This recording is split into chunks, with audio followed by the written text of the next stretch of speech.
এতিয়া পিকনিকৰ দিন যেতিয়া সকলোৱে পিকনিক খাই ভালেই পায় আৰু আমিও পিকনিক খাবলৈ ওলালোঁ আৰু এয়া গৈ পালোঁ, চাহ তাহ খালোঁ আৰু অকণমান লাগি ভাগি দি আমি ওচৰৰ পৰিৱেশটো অকণমান চাওঁ বুলি ওলাই গ'লোঁ।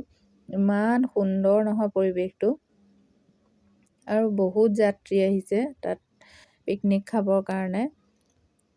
কিছুমানে নদীৰ কাষতে খাইছে আৰু কিছুমানে অলপ বামতে খাইছে।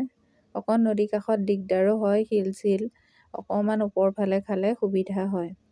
আপোনালোকে যোৱা নাই যদি এই জেগাটোলৈ যাবচোন, বৰ ধুনীয়া পৰিৱেশ আৰু বহুত যাত্ৰী আহিছে। তাকে অকণ চাওঁ বুলি ওলাই আহিলোঁ চাহ তাহ খাই।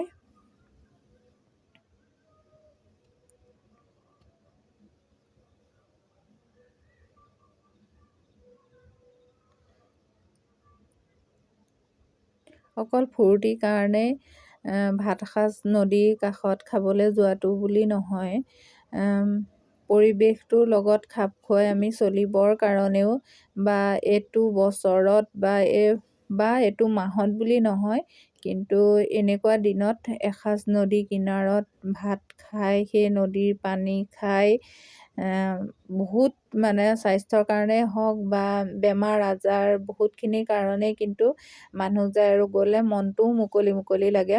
সেইকাৰণে যাব লাগে সকলো।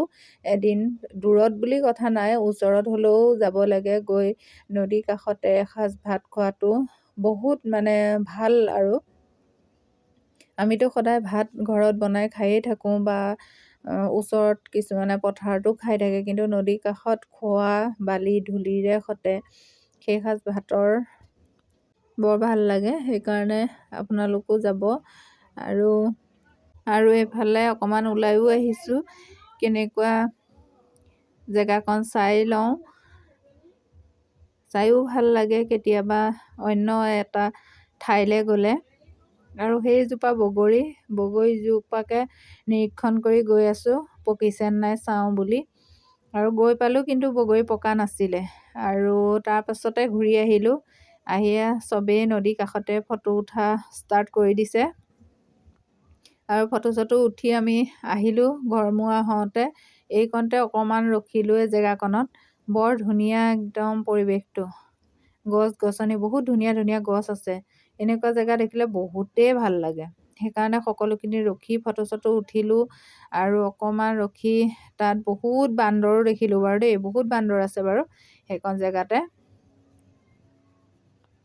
যাওঁতে সময় নহ'ল কাৰণে ঘূৰি আহোঁতে অকণ ৰখি পেলাই অকণ জেগাকণ উপভোগ কৰিলোঁ আৰু বৰ মজা লাগিলে ৰখি। আৰু মোৰ ভিডিঅ'টো চাই কেনেকুৱা পালে জনাব।